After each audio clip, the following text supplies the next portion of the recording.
मेरा देश स्पेन है। मैं डॉक्टर हूँ। मेरा पिता भी डॉक्टर है, मेरा भाई भी डॉक्टर है, पूरा परिवार डॉक्टर है। कोर्स का क्या नाम था? MBBS डॉक्टर करती थी। आपने एमबीबीएस किया? और मैं अभी साधु हूँ। गाड़ी था, स्टडीज भी था, परिवार भी था, फ्रेंड्स भी था, पूरा था। I was about to be married also.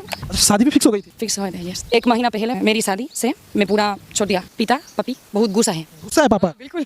अभी फैमिली से कोई कांटेक्ट नहीं है? कोई कत नहीं है। अभी मेरा पिता गुरुदेवा है, मेरी माता शस्त्र है। और गुरुजी ने कहा कि 5 मिनट करेंगे, मगर बाद में 40 मिनट थे स्नो में। आपने 40 मिनट लाइव स्नो में साधना की? 40 मिनट। कपड़े क्या पहने हुए थे? कुछ नहीं, एक लूंगी, व्हाइट लूंगी, बस। डिस्को पी जाती थी, पूरा चीज करती थी।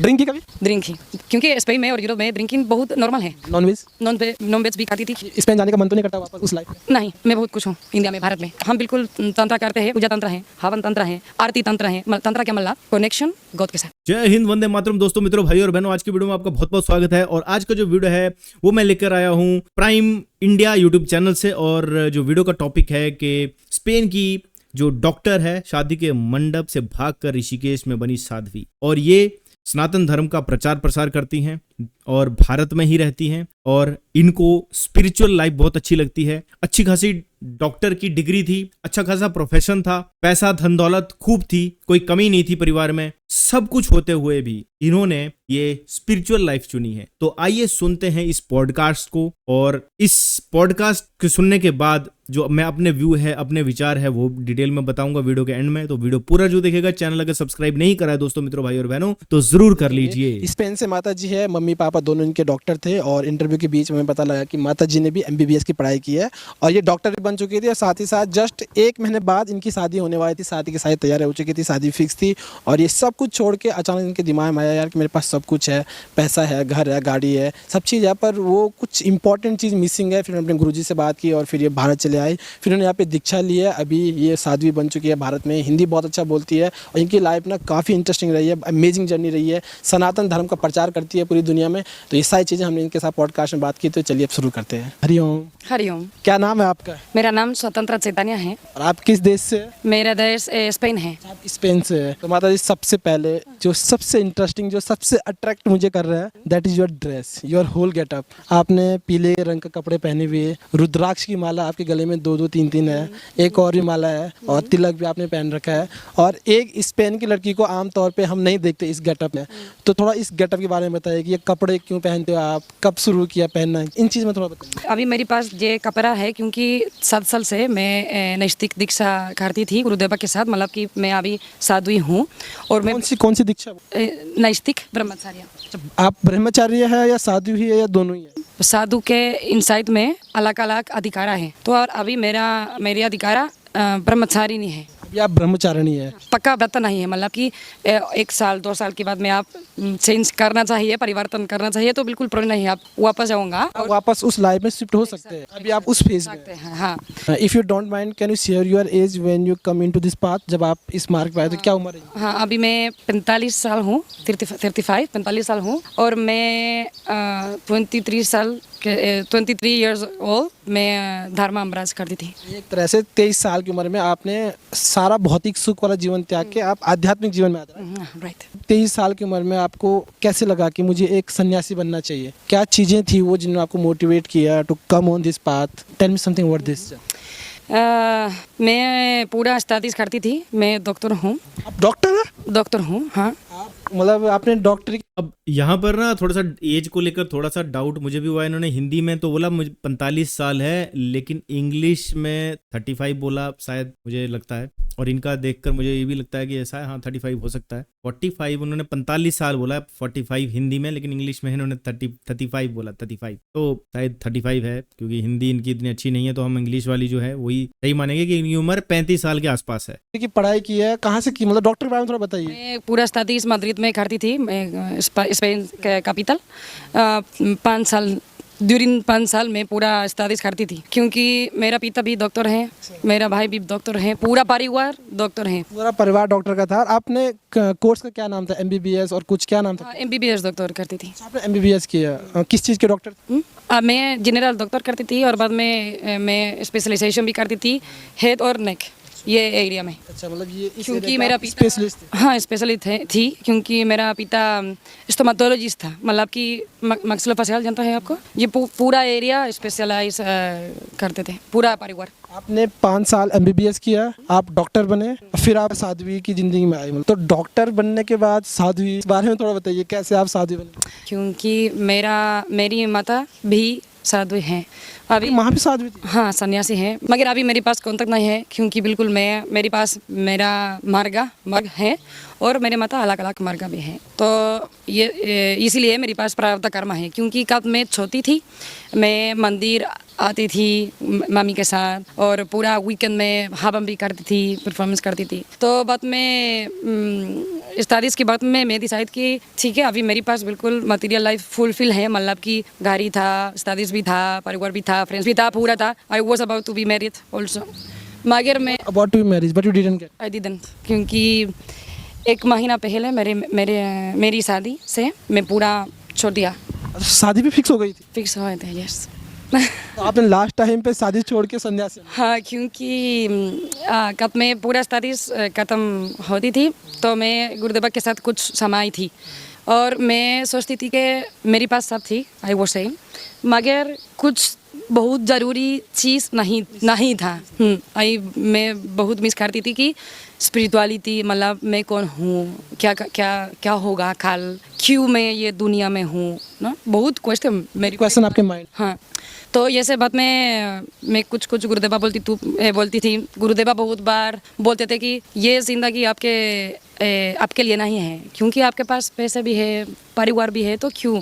तो मैं बोलती थी कि गुरुजी मैं पक्का ये ज़िंदगी जानती हूँ, मुझे पता नहीं क्यों, क्योंकि 10 साल से मैं बिल्कुल कुछ नहीं जानती थी, मतलब धर्म क्या है और नॉलेज क्या है, स्पिरिचुअलिटी क्या है, मगर मेरे अंदर में कुछ स्पेशल चीज़ था। तो गुरुजी से तो ये कह रही है कि इनके गुरुजी को इन्होंने बताया कि मुझे स्पिरिचुअलिटी में आना है, तो गुरुजी ने बोला कि भाई आपके पास तो धन दौलत खूब है, आपको लिए ये रास्ता नहीं है, आपके पास तो सब कुछ है, तो आप वहीं पे अपना जो भी आपकी पैसा है, जो दौलत है, उसमें आप रहिए। लेकिन इन्होंने कहा नहीं मुझे वहां से निकलना है, उस इतने सारे धन दौलत की जो चकाचौंध जिंदगी होती है उससे निकल के मुझे स्पिरिचुअलिटी में आना है। ठीक है तो आप इंडिया आओ और मैं आपको ट्रेनिंग करूँगा।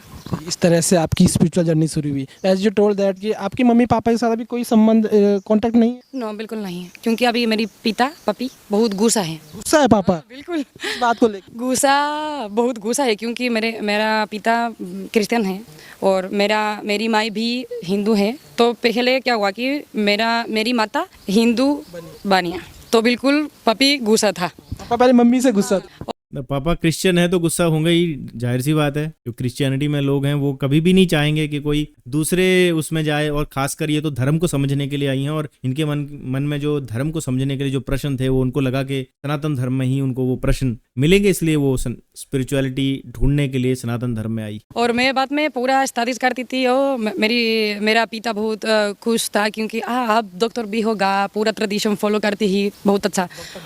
मगर कब पूरा स्टडीज हो गया और मेरा पिता बहुत पैसे भी दिया यूनिवर्सिटी, क्योंकि प्राइवेट यूनिवर्सिटी था। तो मैंने कहा कि पापी मैं इंडिया जाऊंगी, तो बिल्कुल बहुत गुस्सा था। पापी ने कहा कि अगर आप इंडिया जाऊंगी तो आप मेरा बेटी नहीं है। तो मैं बिल्कुल बहुत खातिना था दैट मोमेंट, मगर मेरा डिसीजन वाज डन।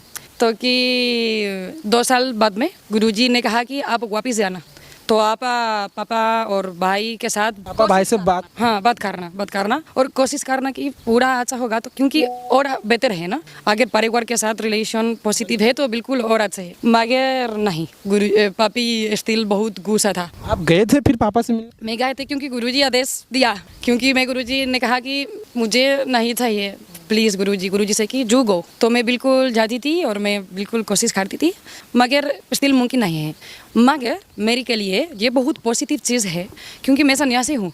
तो हमारा शास्त्र में बोलता है कि अगर आप सन्यासी है तो बिल्कुल आपका परिवार के साथ कॉन्टेक्ट नहीं होगा। तो जब आप पापा से मिले तो क्या रिएक्शन रहा उनका, मतलब आपने क्या बोला जाते ही उन्हें, कैसे आपने जब वापस गए आप सन्यासी बनने? पापा मैं सोचती हूँ कि दिखे थे पापा सामने से? हाँ हाँ हाँ, हम मीट करते थे एक लाइक पब्लिक प्लेस, क्योंकि पापा ने कहा कि घर पे नहीं जाऊंगी। तो हम एक रेस्टोरेंट थे पूरा परिवार के साथ, भाई बहन दादी और मेरा पिता की गर्लफ्रेंड भी थी। गर्लफ्रेंड बन गई उसके बाद? बिल्कुल माता पिता से परे थे ना। तो मैं बोलती थी कि क्यों आप खुश नहीं हैं, क्योंकि अभी मेरे पास और अच्छा ज़िंदगी है, मैं खुश हूँ। अभी मैं हिंदी सेटिस्फाई हूँ। मैं अभी हिंदी सीखती हूँ, अलग अलग भाषा भी सीखती हूँ, अंग्रेज़ी बोलती हूँ, क्योंकि 10 साल से मैं अंग्रेज़ी भी नहीं बोलती थी। मैं अंग्रेज़ी इंडिया में सीखती थी। आपको सिर्फ स्पेनिश आती थी, हिंदी इंग्लिश? तो इनके जो पापा है वो इनकी माँ को शायद छोड़ दिया है और उनकी एक गर्लफ्रेंड भी है। वाह जी वाह, यही कल्चर है बाहर का। बाद में मैं पहले स्पेनिश बोलती थी, फ्रेंच भी बोलती थी और इटालियन भी बोलती थी, मगर अंग्रेज़ी या हिंदी नहीं। अंग्रेज़ी अब ये से इसीलिए मैं मेरे पास इंडियन एक्सेंट हूँ अंग्रेज़ी में ना। अभी बिल्कुल मेरी हिंदी बहुत अच्छी नहीं है, मगर धीरे धीरे और इम्प्रूव करूँगी। तो अभी फैमिली से कोई कांटेक्ट नहीं है आपका? कोई कॉन्टेक्ट नहीं है। अब आप फुल्ली साध्वी हो? फुली साधु हूँ। अभी मेरा पिता गुरुदेवा है, मेरी माता शस्त्र है। नॉलेज तो कभी रिग्रेट नहीं होता यार कि वो लाइफ ज़्यादा अच्छी थी जहाँ पे मटेरियल हैप्पीनेस थी, पैसा बहुत था, डॉक्टर थी, स्पेनियस लाइफ स्टाइल जीती, तो कभी मिस करते? बिल्कुल नहीं, क्योंकि मैं बहुत साल मटेरियल लाइफ थी, मैं पूरा मस्ती करती थी, मतलब कि बिल्कुल पैसे था, बहुत अच्छा परिवार भी था, मगर वगैरह भी जाते होंगे? हाँ। इसको जाते होंगे? डिस्को भी जाती थी, पूरा चीज़ करती थी। ड्रिंक की कभी?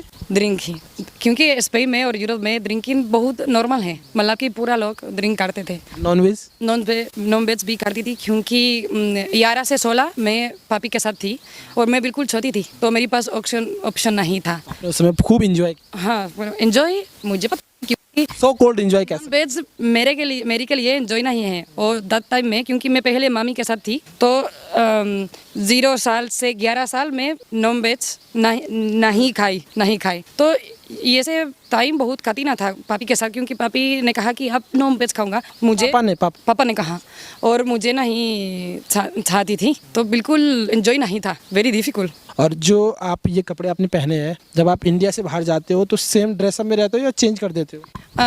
इंडिया में और स्पेन में और इधर से मदर का दुनिया में मैं कभी कभी चेंज करती हूँ, क्योंकि वैदिक और सनातन धर्म यूरोप में नहीं है। तो अगर आप ये कपड़ा है तो बिल्कुल पूरा लोग सोचेंगे कि क्या हुआ, इसे भरती लाइक कस्टम भरती समथिंग लाइक। मतलब क्या पहना है, क्या चीज़ है? हाँ, मगर बिल्कुल हमके पास हमारे आश्रम भी हैं, तो आश्रम में हमेशा जो कपड़ा वेयर करती हूँ। तो इस यूरोप में कभी पहना आपने? ये जैसा आपने बोला वहाँ पे ये चीज़ बहुत मतलब नहीं रहती है, तो आपने कभी पहनी यूरोप? हाँ, यूरोप में भी करती हूँ। कहते हैं लोग आसपास? अभी हिंदुइज्म और फेमस है थोड़ा, तो बिल्कुल कुछ लोग जानते हैं कहीं हाँ हिंदू हैं, और दूसरा लोग सोचते हैं कि ये क्या है। माला जप करते हो आप? हाँ बिल्कुल। किस चीज़ की माला जप? मेरे पास दीक्षा है, कुछ दीक्षा बिल्कुल गुप्ता है, क्योंकि रुद्राक्ष माला ही जप करते हो? रुद्राक्ष माला मेरे पास है। दीक्षा मतलब कि मैं पंचाक्षरा मंत्र रिसाइट करती हूँ। एक मंत्र सुनाएंगे आप जो आप जप करते समय बोलते हो? मैं मंत्र करती हूँ, कब मैं साधना करती हूँ, अगर नहीं मैं बिल्कुल मंत्र नहीं बोलूँगी। अभी बिल्कुल नहीं बोल? कोई बात नहीं।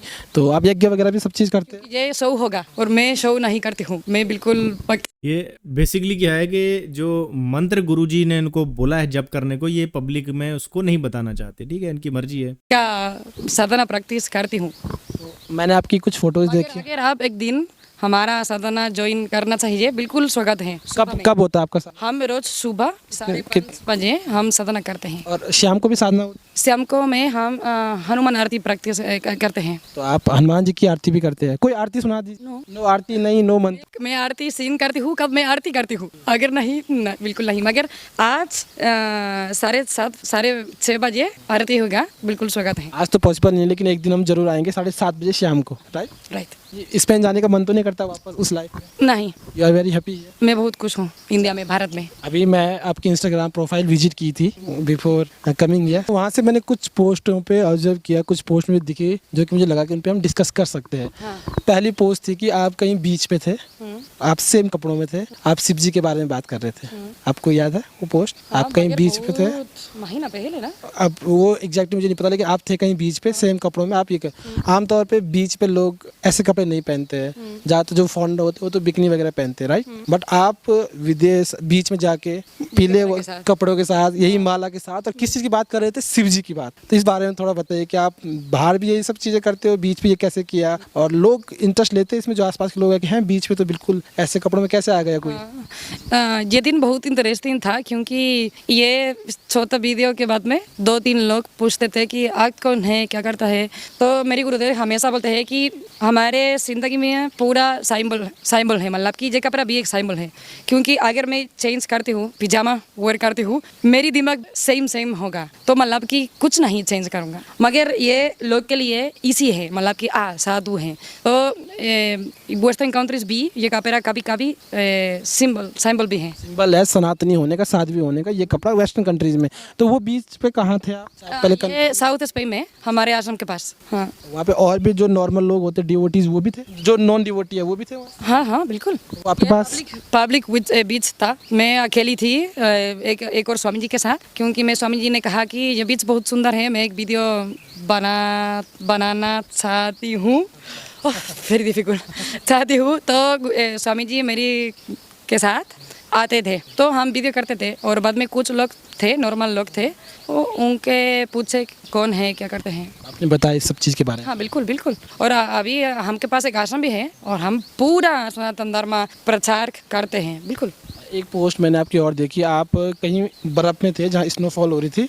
You are doing sadhana there, ऐसा भी कुछ? हाँ, ये वीडियो हंगरी में है, हमारा आश्रम में। विंटर में 17 डिग्रीज बिलो 0 है कभी। कितना था टेम्परेचर? ये टेम्परेचर था -2 -5 मैक्सिमम, क्योंकि भी स्नो था। अगर स्नो है तो टेम्परेचर इंक्रीज करता है ना, -5 मैक्सिमम। 17 डिग्री तो गुरुजी ने कहा कि आप साधना करेंगे बाहर में। मैं बोलती थी कि बिल्कुल गुरुदेव, आपका आदेश में हमेशा फॉलो करूंगी। और गुरुजी ने कहा कि 5 मिनट करेंगे। वाह, बिल्कुल गुरुजी 5 मिनट नो प्रॉब्लम। मगर बाद में 40 मिनट थे स्नो में। आपने 40 मिनट लाइव स्नो में साधना की? 40 मिनट। कपड़े क्या पहने हुए थे एग्जैक्टली मुझे? कपड़े क्या थे आपके? कुछ नहीं, एक लुंगी, वाइट लुंगी, बस, कुछ नहीं। और उस वाइट लुंगी में आपने 40 मिनट साधना की जबकि स्नोफॉल हो रही थी? गुरुजी प्राणायाम पढ़ते थे हम के लिए, कुछ स्पेशल प्राणायाम, और बाद में भी हम सूर्य नमस्कार करते थे।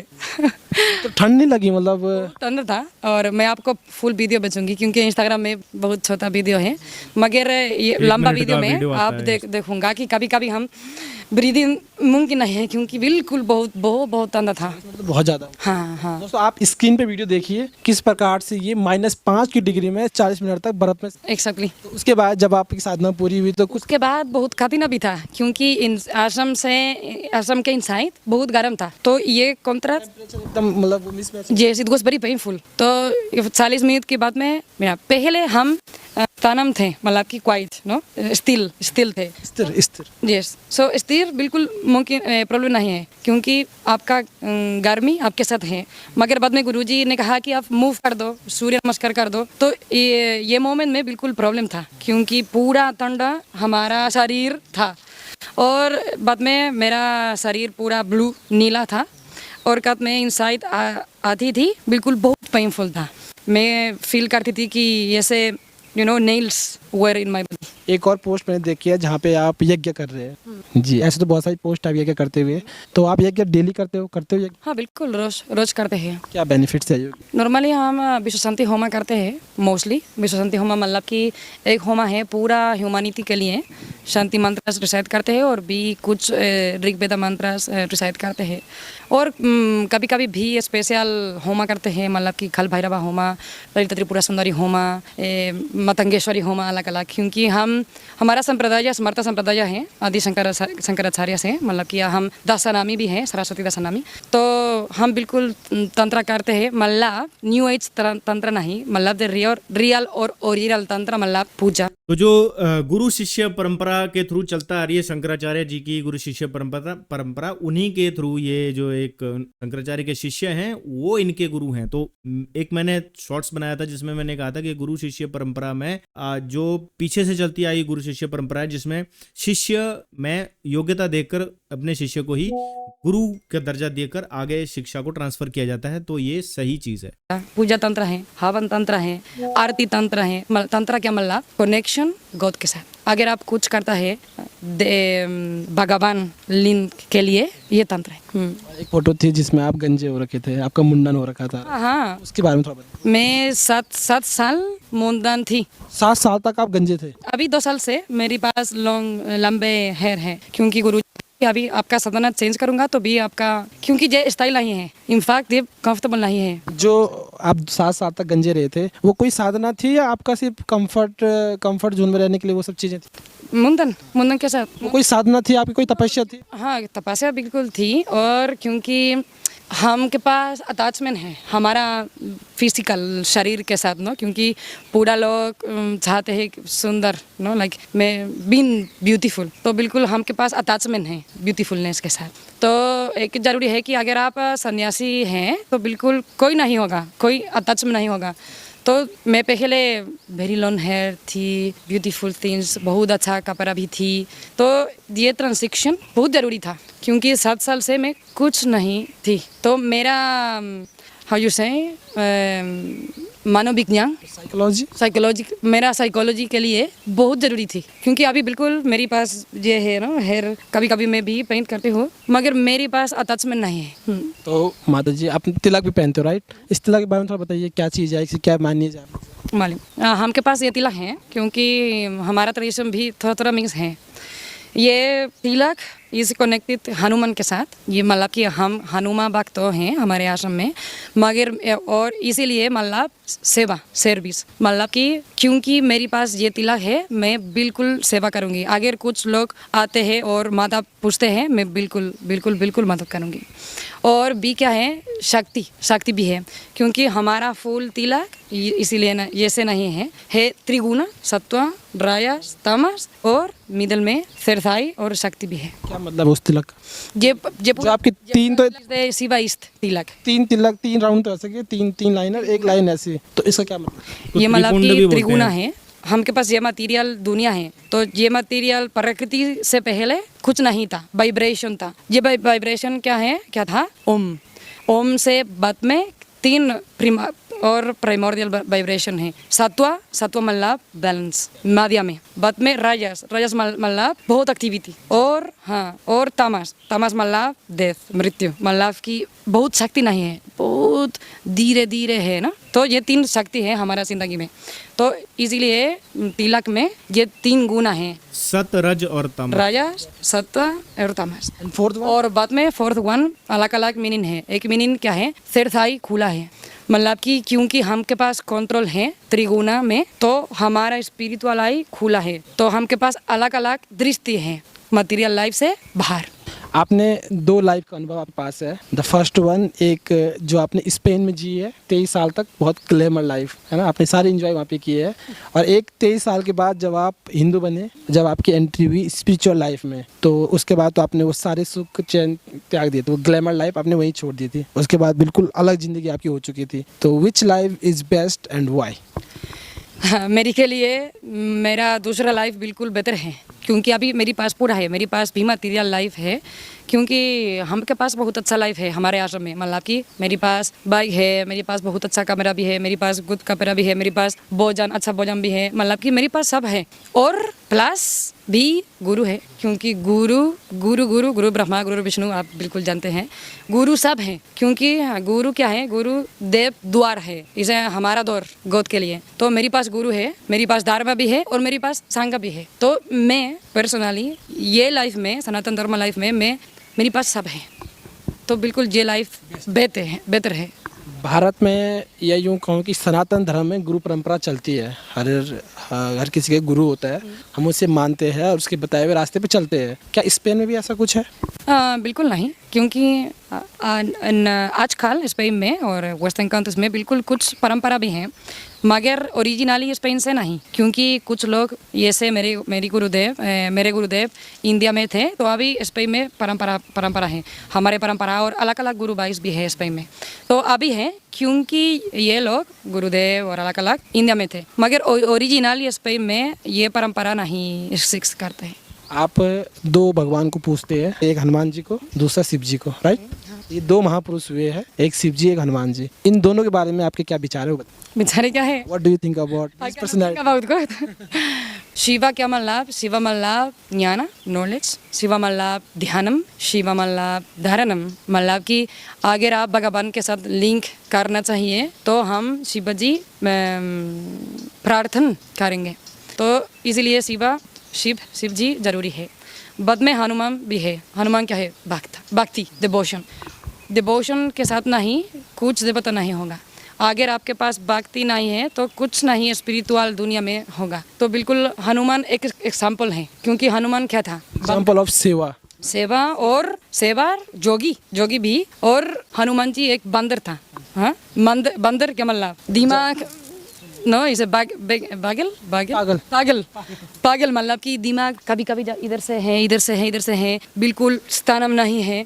मगर हनुमान जी क्या करता था? पूरा परिवर्तन करता था, मतलब कि उनका दिमाग बहुत स्टेब्लिश था। तो बिल्कुल एग्जाम्पल हम के लिए है, क्योंकि कभी कभी हमारा दिमाग भी थोड़ा मंकी माइंड है ना, तो अगर हनुमान करता था हम भी कर सकते हैं। अगर हनुमान एक बंदर होने बाद इतना फोकस्ड हो सकता है तो हम तो फिर भी ह्यूमन। मगर क्यों हनुमान जी कर सकते हैं? क्योंकि हनुमान जी परिवर्तन किया गया, क्योंकि भक्ति था। तो भक्ति के साथ पूरा सब मुमकिन है, इसीलिए हनुमान जी बहुत जरूरी है। धन्यवाद, बहुत अच्छी शिक्षा आपने हमें दी है। आखिरी में आप सनातन धर्म को कैसे देखते हो? आपके हिसाब से क्या है सनातन धर्म? सनातन धर्म comes from the root, Sanskrit root द्रि मतलब टू सस्टेन। मतलब कि हमारा ड्यूटी क्या है कि हमके पास एक नॉलेज है धर्म, तो हम we have to keep that knowledge. ये हमारा रिस्पॉन्सिबिलिटी है, मेरी रिस्पॉन्सिबिलिटी भी है, मगर आपका रिस्पॉन्सिबिलिटी और है इंडियन पीपल, क्योंकि सनातन धर्म भारत से है। क्योंकि भारत ही का ड्यूटी क्या है कि तू प्रिजर्व धर्म। क्यों सनातन है? क्योंकि इटर्नल है। सनातन मतलब इटर्नल, मतलब कि बिल्कुल अभी कोई अंत नहीं है। कल युग है, पहले सत्य युग और अलग अलग युग भी था, मगर हम सनातन धर्म हमेशा होगा, क्योंकि ये जिंदगी में एक नेचुरल चीज है, अभी है, पहले था, हमेशा होगा। तो ये थी पूज्य माताजी स्वतंत्र चैतन्य जी, और स्पिरिचुअलिटी के बारे में जो इनको अंडरस्टैंडिंग मिली है, सत्य रज और तम गुण की बात बताई, और ये भी बताया कि भक्ति मार्ग से ही जो है वो ईश्वर की प्राप्ति हो सकती है। और अगर आप जैसे हनुमान जी एक भक्ति के प्रतीक हैं, तो ये हनुमान जी की भी भक्त हैं, शिव की पूजा करती हैं। और ये आदि शंकराचार्य जो थे, जिनकी गुरु शिष्य परंपरा चलती आ रही है काफी सालों से, लगभग 2500 साल पहले आदि शंकराचार्य हुए हैं। उन्होंने 4 धाम की स्थापना करी, भारत के 4 कोनों में 4 मठ स्थापित किए, और उन 4 मठों पे 4 अलग अलग शंकराचार्य स्थापित किए। और वो शंकराचार्य अपने शिष्यों को वही ज्ञान देते आ रहे हैं जो शंकराचार्य जी ने ज्ञान चलाया है, और वो गुरु शिष्य परंपरा के थ्रू आज तक वो ज्ञान चलता आ रहा है। लेकिन आजकल ऐसे कुछ गुरु हैं, जो तथाकथित गुरु हैं, जो उस पद्धति को फॉलो नहीं कर रहे हैं और सिर्फ अपनी ही चीज़ें जो है वो मिलाकर समाज को दे रहे हैं। और ऐसे ही गुरुओं के झांसे में भोले वाले लोग आ जाते हैं और भटक जाते हैं। इसलिए मेरी आप सबसे रिक्वेस्ट है कि आप इनसे एक एग्जाम्पल लो कि स्पेन में रहते हुए ये सनातन धर्म का प्रचार कर रही हैं, और उन्होंने बिल्कुल सही मार्ग भी चुना है, ये गलत उसमें नहीं पड़ी हैं। लेकिन आजकल तो तथाकथित गुरु बने हैं, जो जैसे गुरु ने शिष्य को एक ज्ञान दिया, अब शिष्य ने क्या किया, उस ज्ञान को चेंज करके आगे ट्रांसफर करने लग गया, तो वो चीज़ गलत है। और ऐसा ही हो रहा है। इस्कॉन वालों को ले लो, आप रामपाल को ले लो, और ये राम रहीम वालों को ले लो, और भी बहुत सारे हैं जो ऐसा कर रहे हैं। ठीक है, मैं डिटेल में नाम लेने जाऊंगा तो बहुत लंबा हो जाएगा कि काफी ऐसे मत संप्रदाय बने हुए हैं। तो मजहब, मत, पंथ संप्रदायों से हमें दूर रहना चाहिए मेरे हिसाब से, और हमें सिर्फ सनातन धर्म, मूल धर्म का जो ज्ञान देने वाले गुरु हैं सिर्फ उनको ही पकड़ना चाहिए। और सनातन धर्म का मूल ज्ञान जो है वो सृष्टि की आदि में भी वही था, बीच में भी वही रहा, आज भी वही है और आगे भी वही रहेगा। यानी कि सनातन ज्ञान कभी चेंज नहीं होता है। अगर कोई चेंज हो रहा है, जैसे कोई कहता है 150 साल पहले कोई चीज शुरू हुई है, तो ये नहीं माना जाएगा कि वो 150 साल पहले से जो चीज शुरू हुई है वो सनातन ज्ञान है। सनातन ज्ञान कभी खत्म नहीं होता, उसको चैलेंज भी नहीं किया जा सकता। हाँ, ये जरूर है कि कुछ लोग उस पर आक्षेप लगाते हैं, लेकिन आक्षेप लगाना अच्छा है, ठीक है, क्वेश्चन पूछना अच्छा है, क्योंकि उसी से आंसर भी मिलेंगे। जैसे जैसे क्योंकि हमारे मन में भी बहुत सारे क्वेश्चन थे, तो धीरे धीरे हमारे क्वेश्चंस के आंसर भी हमें सनातन धर्म में ही मिले हैं, बाकी कहीं नहीं मिले हैं। बाकी जितने भी स्टडी मैंने किए हैं ये सब मत पंथ संप्रदाय हैं, और मत पंथ संप्रदाय जो है वो मूल सनातन धर्म का पार्ट नहीं है। ये जो है वो बिखरी हुई चीजें हैं, बिगड़ी हुई चीजें हैं, इनमें आप ना ही जाओ तो अच्छा है। शिष्य गुरु से ली हुई शिक्षा को वैसे ही ट्रांसफर करे जैसे उसको मिली है, जिसको बोलते हैं एज इट इज। आजकल इस्कॉन वाले एज इट इज गीता बेच रहे हैं, लेकिन एक्चुअल में वो एज इट इज नहीं है। जो प्रभुपादा ने लिखी है वो नहीं है, वो चेंज कर दे रहे हैं। और इनके जो इस्कॉन की भगवत गीता है उसके दूसरे अध्याय के दूसरे श्लोक में जो संस्कृत का तो वही मंत्र है, लेकिन उसका जो हिंदी ट्रांसलेशन है उन्होंने चेंज कर दिया। उसमें लिखा गया है कि कृष्ण ही सबसे ऐश्वर्यवान है, और ब्रह्मा, शिव और नारायण ये सब जीव जो है कृष्ण के समान नहीं है। ये उन्होंने लिखा है इस्कॉन वालों ने। तो भैया जो कृष्ण थे वो तो विष्णु जी के अवतार थे, तो ये बोलना कि विष्णु कृष्ण से छोटे हैं, तो ये इस्कॉन वाले ऐसे काम कर रहे हैं। बहुत सारी चीजें आगे आने वाले टाइम में मैं ऐसे वीडियो आपके लिए लेके आऊंगा जिसमें आपको इस चीज के बारे में और डिटेल में जानकारी मिलेगी कि ये जो मत पंथ संप्रदाय वाले लोग हैं किस तरह से हमारे मूल सनातन धर्म के ज्ञान को आगे डिस्टॉर्ट कर दे रहे हैं, ठीक है। और ये जो साध्वी थी और जो स्वतंत्र चैतन्य, इनको नया नाम मिला है इनके गुरु की तरफ से, और सनातन धर्म का प्रचार प्रसार कर रही हैं। स्पेन में रहते हुए भी सारी भोग विलास इन्होंने झेले हैं, सब कुछ किया है, सब पैसे वैसे सब थे इनके पास, धन दौलत की कोई कमी नहीं थी, ऐशो आराम की कोई कमी नहीं थी, लेकिन उन्होंने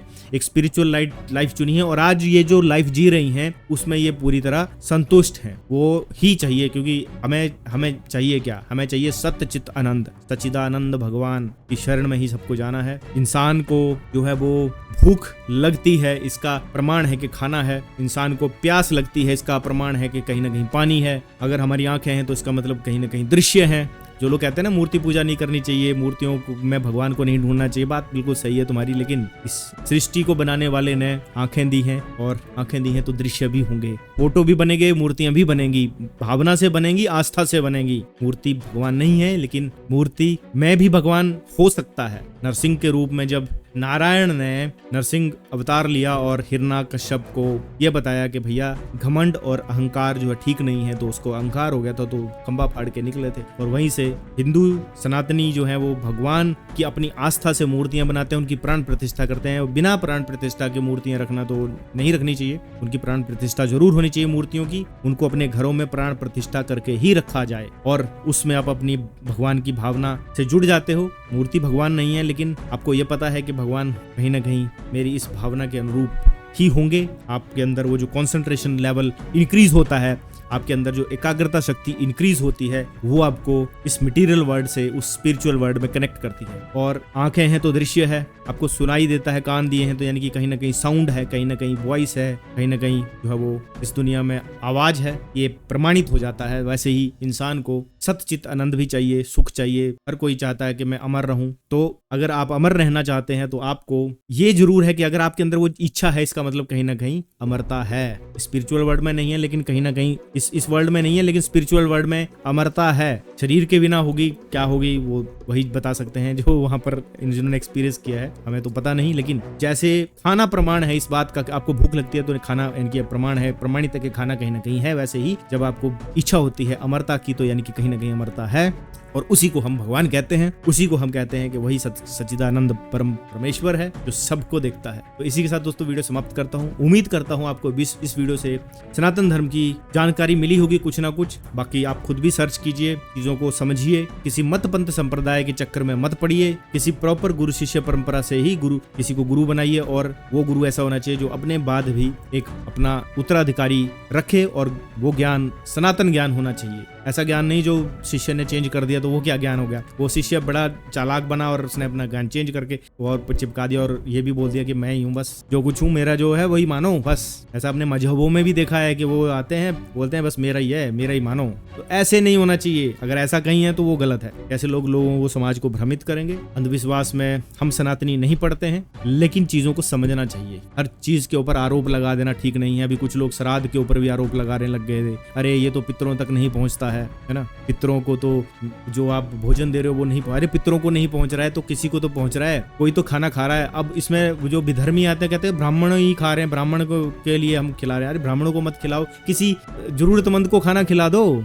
मूर्खता की हद होती है। मतलब इन लोगों को नहीं समझना होता है, मूल तत्व को नहीं समझते हैं। यार पितरों को याद करना चाहिए। ये संस्कृति बाहर नहीं है, अंग्रेजों की संस्कृति नहीं है। वहां पर एक को छोड़ा जाता है, दूसरे को पकड़ा जाता है। वहां पर नहीं है ये संस्कृति। 2 अक्टूबर को गांधी जयंती है जी, गांधी का जन्मदिन मनाओ, तो आप भी तो कर रहे हो। तो आप पूरे देश के वो जो नेता हैं उनकी भी छुट्टियां होती हैं। तो भैया यहाँ तो ये हमारे पूर्वज थे, क्या तो हर साल याद करते हैं लोग उनको, तो उसमें बुराई क्या है? लेकिन इन लोगों को उसमें भी बुराई दिखती है क्योंकि ये लोग विधर्मी हैं, ये धर्म के साथ नहीं है। दोस्तों आज के लिए इतना ही, मिलूंगा नए वीडियो में और नए टॉपिक के साथ। तब तक के लिए दोस्तों जय हिंद, वंदे मातरम। चैनल सब्सक्राइब नहीं किया रहा तो सब्सक्राइब जरूर कर लीजिए। जय सत्य सनातन।